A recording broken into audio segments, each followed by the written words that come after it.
6टा 19 20 ए August मास शनिवार आ रविवार आपण मैंने समस्त जाए पहुँचे। रविवार दिन मुझे खंडियाबंदी जगन्नाथ मंदिर ट्रस्ट को आम श्रद्धावाली संवर्धन करवा एवं अन्य भाई मैंने समस्ते जीवे थरुटे श्रद्धावाली आमर श्रद्धा हवा दरकार। तापर 27 तारिख दिन यही मासर शेष श्रीमंदिर शंकराचार्य गोटे राखी छुईक पाटेरा परिषद श्रीजगन्नाथ माध्यम गोटे रथरे पाट राखी पठाती कहापाई ना केन्द्रापड़ा बलदेवजी सुभद्रा पठाती से सबुथरक विभिन्न रास्ता दे जाए। ए वर्ष जो रूट मैप है मु लिंग भाई को पचारि लिंग भाई कहले ना आम चंडीखोल देकर नवा तेणु से प्रथम सेठू बाहर भुवनेश्वर हाईटेक कॉलेज प्रथम राति 26 तारिख दिन 27 तारिख दिन रविवार पड़ुची एवं सेठी ये आसिक पहुँचे चंडीखोल रे आपण मैंने से मु थाए न थाए लिंग भाई को दायित्व सेटा लिंग भाई से रथरे थे आपण मैंने समस्त एकाठी हेबे। चंडीखोल प्रशासन चंडीखोल वकील संघ चंडीखोल विद्यालय महाविद्यालय समूह समस्त पाठ राखिकी दर्शन करेंगे जगन्नाथ को दर्शन करेंगे प्रणाम करेंगे एवं जो मैंने चाहिए जावाक आमर 2टा बस जाऊँगी से बस भी जापर केन्द्रापड़ा पर्यंत तेणु यही बाट देकर जी आम चंडीखोल गोटे रही हम आमर चंडीखोल दायित्व जो अच्छा सुभाष भाई इंद्रमणि महांती और रवि भाईना से आपन को सेठी अपेक्षा करते फोन रे लिंग भाई सहित कथा होकर कमटी करेंगे। 2टी कम आमर यही मंदिर को जोड़िक हो जाऊ कारण महाप्रभु आसवे बोली सी कम करती आम जो प्रथम ये जो दिन आसलु ताला आम स्वप्नर प्रकल्प लगभग केते गुड़िए मंदिर तोड़बार महाप्रभु क्या साहाय्य नियंती ये आखिरे लुहा छाती कुहास महाप्रभु से आमको निमित्त करती। जय जगन्नाथ। आउ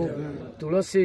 ये लगुच अर्थ हूँ महाप्रभु कहते अरे मुझे जाऊँगी मु गला बेलू तुम तुलसी कौटू पाइब से तो चारिआडे महाविनायक चंडीखोल केवल बेल गछ लगी तुम तुलसी बण आगुरी कर मुझे पहुँचुची मत लगे जमती सेमती आ गणिया भाईर कथार मुझे हाँ मारी सांगे सांगे लिट्टू भाई की कन्फरेन्स को आनिली लिट्टू भाई अविलंबे कहले भाई महाप्रभु कथा आम कहीं पछेबू आपण मैंने समस्ते आसतु आम आपन को अन्न डालमा टे खाइबू देबू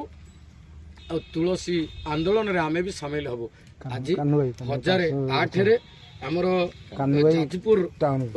बिरजा मंडलर कान्हू भाई तांको नेतृत्व जो जाजपुर रोड रु आछंती हमर भाई माने गणिया भाई एवं तांको सांग माने विभिन्न जाजपुर केन्द्रापड़ा हमर कटक आउ निश्चिंत कोहली सालेपुर असुरेश्वर विभिन्न अंचल भाई मैंने आसिक पहुँचती माँ मैंने आसी पहुँचती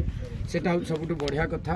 आ समस्त निमंत्रण रहा श्रद्धावाली कार्यक्रम को। श्रद्धावाली कार्यक्रम जो मैंने 2 दिन रे गोटे आश्रम निहाई दिन को 50 टंका तो अर्थात 100 टंकार रही व्यवस्था है जी जो पारिया जगन्नाथ शोई पड़ा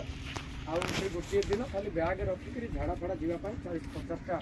वाशरूम बाथरूम से अच्छी किसी असुविधा हेनी मैं आशा करुँच समस्त आगामी कार्यक्रम अनुभव्य कार्यक्रम आज हूँ श्रावण मास श्रावण मास समय आम सागे ना एक कथा हो पार तेणु सबने असंख्य आशीर्वाद तार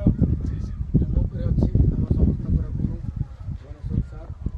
मो पर्सनाली मोर व्यक्तिगत भाव में शिक्षा गुरु इंग्राजी आमको पढ़ाई नरेंद्र सार लिटू भाई गुरु तेणु समस्त